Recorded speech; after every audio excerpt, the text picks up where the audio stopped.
situasi kita benar-benar tuh situasi berada kita udah nggak jadian sama pasangan kita atau pasangan kita lagi pengen putus atau berantem, itu emang kayak gitu, nggak mau deket sama kita gitu loh walaupun masih dalam satu ruangan.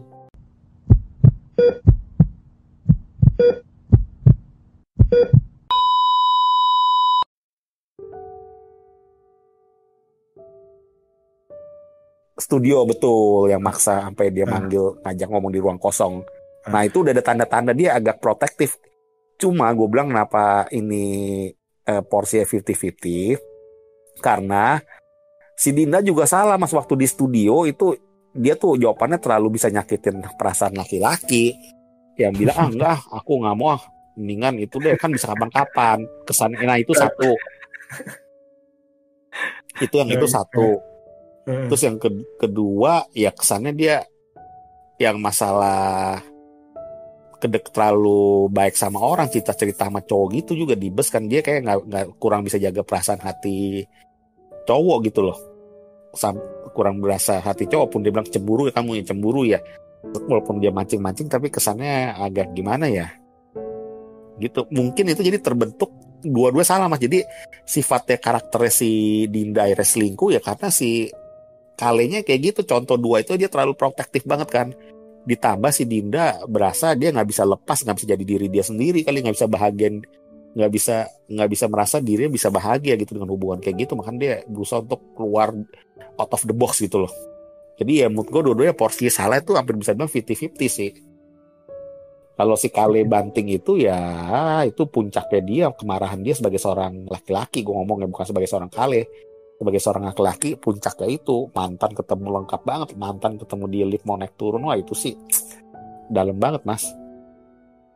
Itu pas dalam, menurut gue sih gitu sih, porsi salah tuh 50-50. Dan yang satu pertanyaan gue adalah Dinda itu apakah bohong dia mau lari dari si Kale dengan mengatakan tersebut. Soalnya ada step-stepnya tuh. Awalnya dia bilang dia selingkuh 6 bulan sadar, terus Kale masih mempertahankan. Dia bilang kan, Kale bilang udah gue gak apa-apa deh lu selingkuh, gue tetap masih mau sama lu kan.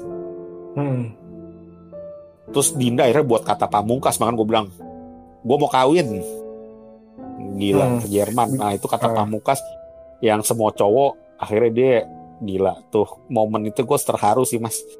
Momen gak perlu baik kata-kata, bukain pintu mas.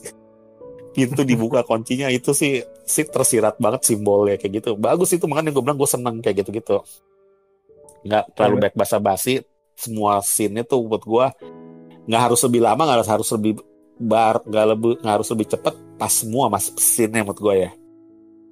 Karena dari situ aja kan kita lihat kan, dari perwakilan akhirnya dia si Argo tuh menyerah, tau gak menyerahnya ya dengan nggak perlu mewek-mewek atau gimana-gimana lagi, ya udah dari adegan gerakan lambat slow motion dia bukain pintu, kunci, di akhirnya Dinda keluar dengan barang bawaannya. Wah itu sih udah final ya mas. Kalau menurut gue ya, opini gue nih, karena gue dalami banget gue nonton. Untung sih apa?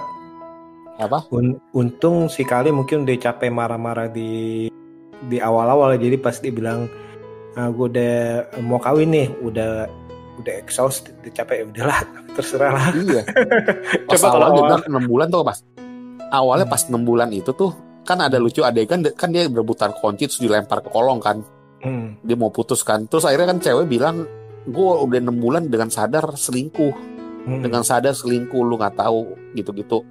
Terus sekali kan ada suatu adegan tuh di tayangan tuh, di scene-nya tuh megang kunci. Gue pikir dia bakal bilang yaudah deh pintu terbuka buat lu, gue udah gak bisa juga. Gue pikir gitu, katanya masih dia bilang gak apa-apa deh, kita tetap jadian, istilahnya kayak gitu. Gila, hebat juga tuh ngebelokin mas itu. Tapi adegan kuncinya itu loh, ada yang pegang kunci. Apa? Kalau lu sendiri gimana? Kalau jadi sekali lu mau pertahanin apa? Gue gini, kalau gue sebagai orang normalnya, gue bisa bakal jadi kayak si Kale, banting barang mas. Kalau gue pengen memuncak gitu mas, kita udah setia sama dia. Kale tuh orangnya setia loh mas. Argo, kan? Atau bisa jadi Argo? Gue nggak jadi Argo. Kalau Argo tuh kalau gue lihat tuh lebih sifat yang lebih habit tuh gak mas. Kalau gue lihat ya, kalau opini gue ya, Argo tuh lebih karakternya tuh emang habit. Kan lihat sendiri kan, gue masa bodoh. Berulang sama dia, nggak peduli sama temennya. Kalau si Kale masih hormatin temennya, walaupun memang dia itu masih agak hormat sama teman-temannya. Kalau si Argo gue liat tuh lebih emosian sama temen-temennya, dia dicemooh juga berani, maksudnya gitu loh. Dia masih bodoh ya. Teriak gitu. Kalau si Argo tuh kemarahan abusifnya itu menurut gue karena momen itu aja. Si Kali Karena maksudnya. momen itu. Iya memuncak, karena memuncak hal itu kan tuh kayak gue bilang udah jatuh ketipa tangga masuk comberan, terus comberannya dalam lagi. Wah, lengkap itu, bantingnya kenceng gitu suara gila, bantingnya tuh hebat. Terus itu yang sound editingnya. Sound editingnya yang banting kenceng itu tuh gue rasa tuh bener-bener nggak diulang lagi tag-nya kali itu. Iya. Nah, terus lagu-lagunya juga pas sih enak. Nah, tadi itu yang masih jadi pertanyaan sih, yang hanya kita ketahui oleh penulis naskahnya itu adalah sebenarnya ini apakah benar si Dinda ini akan menikah atau dan selingkuh, atau itu cuman alasan untuk memancing istilahnya. Nah, itu masih atau jangan dia balik sama si Argo, karena di scene terakhir dia ketemu Argo, balikan sama Argo. Bisa loh Mas, itu bisa loh. Bisa soalnya si Argo mukanya tuh senyumnya tuh senyum licin tuh pas dia ketemu tuh. Pas ketemu sama si Argo tuh kan gue perhatiin tuh gerakan lambatnya tuh senyumnya tuh bukan senyum kaget loh, senyum kemenangan, kayak kesannya tuh senyum kemenangan dia loh. Jangan salah lihat deh waktu ketemu di lift itu. Nah, ini juga banyak teori-teori nih. Ada yang bilang ya di awal kan juga udah dibilang, si Kali udah ngomong, ya lu jangan ketemu sama Argo, soalnya lu pasti ada kecenderungan akan balik lagi. Nah, apakah ini hint yang diselipkan untuk endingnya? Nah, itu banyak teori sih kalau keliaran sih. Soalnya itu ending terakhir, salah satu scene terakhir loh. Akhirnya dia itu bisa jadi dia baik sama Argo, tapi masih tanda tanya sih ya. Makanya gue bilang sama si Mas Hendra ini gue bilang, Mas ini bikin ini story of Dinda juga nih, when someone is chatting someone is chatting, gue bilang 6 months apa gitu ya. 6 months in Paris apa 6 months. Iya ya, bagus sih cerita sih, itu cocok lah yang si itu kayak orang biasa lah. Makanya tuh aktingnya si Ardhito ya menurut gue biasa-biasa aja memang, tapi tuh karena dia biasa-biasa aja jadi ya kesannya jadi kita ikut ngerasain Mas, tau gak Mas? Karena saking biasa-biasa membumi, jadi membumi. Nggak seperti tanda kutip itu sinetron yang bombastis. Enggak, jadi bagus, malah tetap natural, menurutku natural. Kalau dari acting sih, kalau menurut gue sih, kalau dibandingkan film NKCTHI nih, si Ardhito sih masih perkembangannya sih jauh lebih matang sih. Lebih matang sekarang. Lebih matang sih menurut gue sih, apalagi kan dia latarnya kan penyanyi kan ya. Iya. Terus gue bilang Mas Hendra hebat juga tuh bagian-bagian kayak misalkan waktu dia tiduran tuh, waktu dia di ruang tuh kecapean tuh, terus dia bilang mau putus tuh sambil si Aureli Moremanse tuh, si Dinda tuh sambil bangun terus mundur buru-buru kayak pengen bener-bener jaga jarak terus ke arah sofa. Itu juga cakep banget tuh adegannya tuh. Udah gue ngerasain Mas, kayak ibaratnya tuh orang, jadi gue ngerasain kayak misalnya dulu ada situasi kita bener-bener tuh situasi berada kita udah nggak jadian sama pasangan kita, atau pasangan kita lagi pengen putus atau berantem, itu emang kayak gitu, nggak mau deket sama kita gitu loh, walaupun masih dalam satu ruangan. Jadi gitu loh, itu bahas perwakilannya. Benar-benar bahasa tubuhnya itu, dari bahasa tubuhnya pun diperhitungkan ya. Iya, diperhitungkan itu jangan salah loh itu. Gue lihat pas dia bangun dengan posisi belum masih duduk tapi belum seimbang, dia mundurnya tuh tek jalan ke belakang gitu dengan posisi duduk. Bagus itu detail. Nah, itu dia yang tadi gue bilang itu nih, sang sutradara juga sangat pandai mengarahkan para pemain ini untuk bahasa tubuhnya, dari lirikan pasal mereka jatuh cinta, sejatuh cintanya tuh pas di close up, pas lagi berbaring, misalnya pas lagi berantem, baik itu dengan shootnya yang jauh dan lain-lain sih. Ini maksudnya bagus sih ya. Iya, bisik-bisiknya tuh waktu dia dengerin dia di bus, kan kita dia kayak ngobrol tapi kita nggak kedengeran dia ngomong apa kan. Betul, jadi disayup-sayupin lah ya. Bagus. Nggak rugi lah, bagus, bermutu. Nah, tapi bener gak Mas kalau gue bilang Mas sedikit ada kemiripan sama 500 Days of Summer, Mas. Sudah nonton belum, Mas? Bener-bener kan ini kan Hah? udah nonton. Bener, karena dalam arti di 500 pun tanda kutip kan kita Kayak dimainin itu. nggak bisa bilang mana antagonis, mana protagonis, mana salah, mana Nah, benar kan? bener. Karena Nah, ya itu tapi kalau di 500 bedanya kesannya tuh apa ya? Dia tuh makin hari tuh si Joey Deschanel itu makin kayak apa ya? Kehidupannya tuh makin gimana ya? Maksudnya tuh tetap kesannya tuh seolah-olah mereka deket, tapi tuh si cowoknya juga nggak berani nembak kan, nggak berani menyatakan banget ketika dia mau menyatakan dia takut tuh hubungan itu malah jadi renggang, dia mau ya jadi dia berada di titik itu, tapi akhirnya kan nanti ujung-ujungnya si cewek si Joey Deschanel udah punya mau kawin lagi sama orang. Terus dia sampai itu kan si Joseph Gordonnya sampai menyelami kan, kenapa gue bisa gini dalam hubungan gue, kenapa kemarin ada yang salah di mana gitu. Mirip sebenarnya, cuma beda versi aja. Iya betul mirip sih. Ada ya nggak mirip, saya ada sedikit inilah apa kesamaan dikit lah gitu ya, poin-poinnya. Dan bagusnya itu ya tadi itu dibuat dengan versi dalam arti gini, dibuat dengan keadaan masyarakat Indonesia kita nih itu. Indonesia. Iya itu pasnya. Iya Nah, itu pasnya gitu, nggak terlalu glamor nggak gimana, tapi membumi lah, pas banget ya. Cukup ini bang benar-benar pas ini. Cuman tadi itu salah satu kekurangan yang menurut gue itu ya seharusnya itu tambah 13 menit deh untuk kurang lebih mengisi beberapa kekosongan yang masih tanda tanya nih. Soalnya kita nggak tahu nih tanda tanya ini kenapa nih, apakah sengaja atau gimana nih. Saya rencananya kan mungkin kan kayak ini konon nih, ini mau dibuat spin off lain nih, mungkin sih bukan Kale sih nih dari NKCTHI ini, nggak tahu nih, toko kayak bukan Dinda juga sih nih, toko lainnya juga. Nah sayangnya ini nggak tadi itu, coba 13 menit lagi aja jadi 90 menit aja tuh mungkin berapa pertanyaannya itu. Nah tapi kalau gue sih, kalau dari aku sih itu nggak apa-apa sih, pendapat Mas Bebe benar juga, tapi kalau menurut aku sih porsinya udah sangat pas sih Mas, makanya gue bilang susah nih celahnya.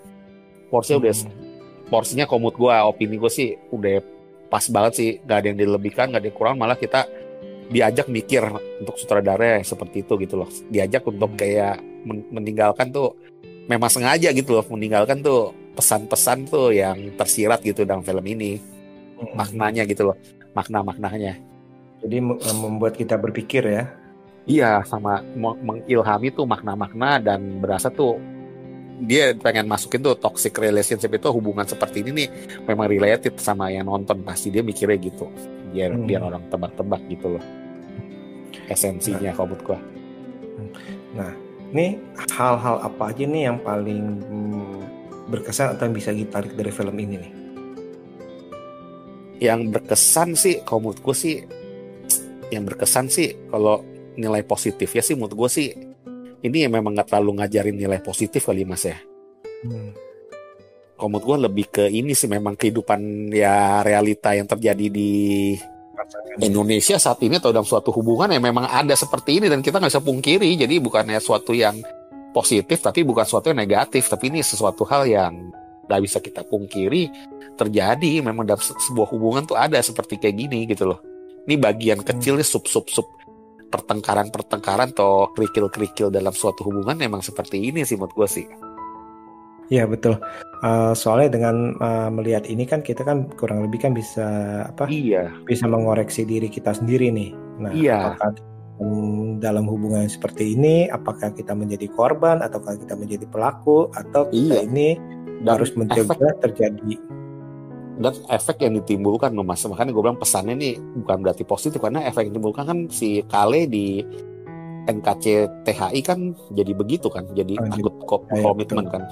Jadi nggak percaya itu kan, ini suatu hal yang menurut gue jadi toksik atau kesannya negatif, tapi suatu yang nggak bisa kita pungkiri gitu loh. Tapi bukan berarti itu pesan filmnya jelek, enggak, bukan berarti maknanya mengajarkan jelek, enggak, tapi itu sebuah realita kehidupan.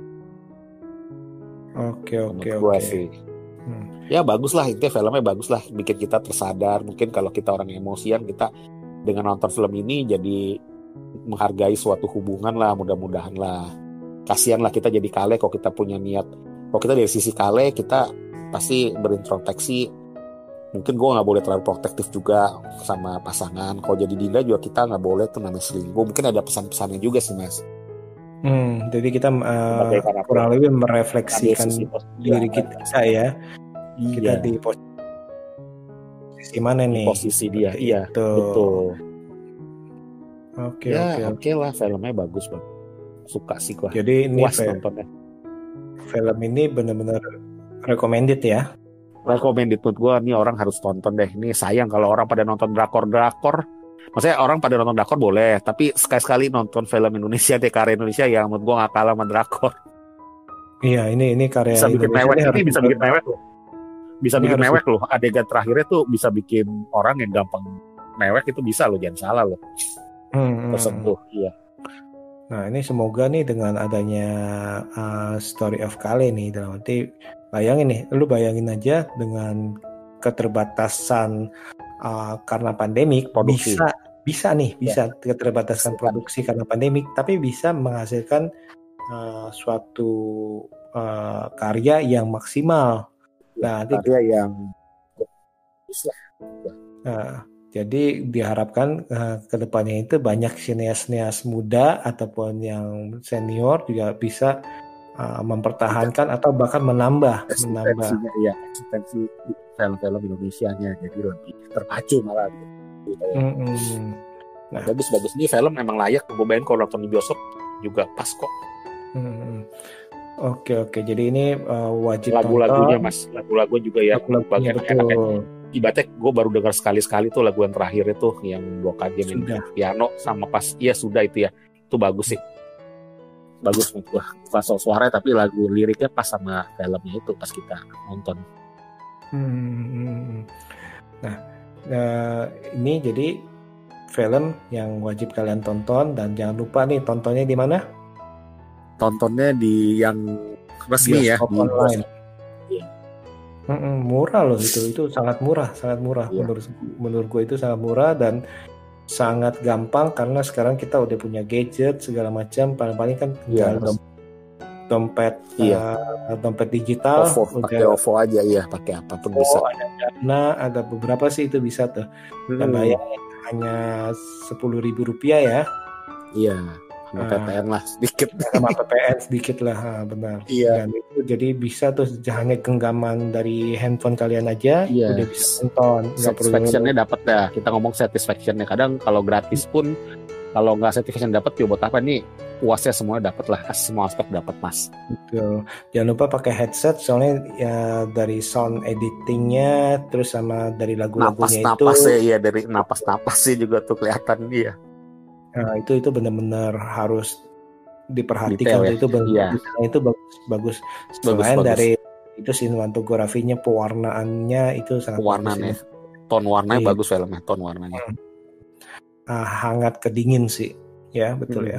Tonnya bagus, kelam, tapi kelam masih yang ceria gitu loh Mas.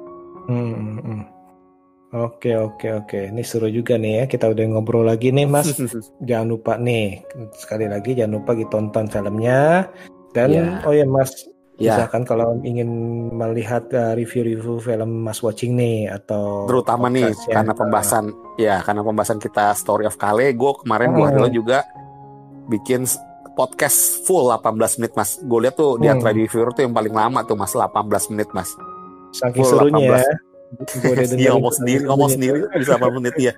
Padahal tuh masih banyak. Gue pikir pas gue upload, wah ini seharusnya gue masih ada yang kurang gue ngomong nih, makanya nih ini nih kebetulan sama Mas BB kita lebih lama 18, mungkin hampir 1 jam ya.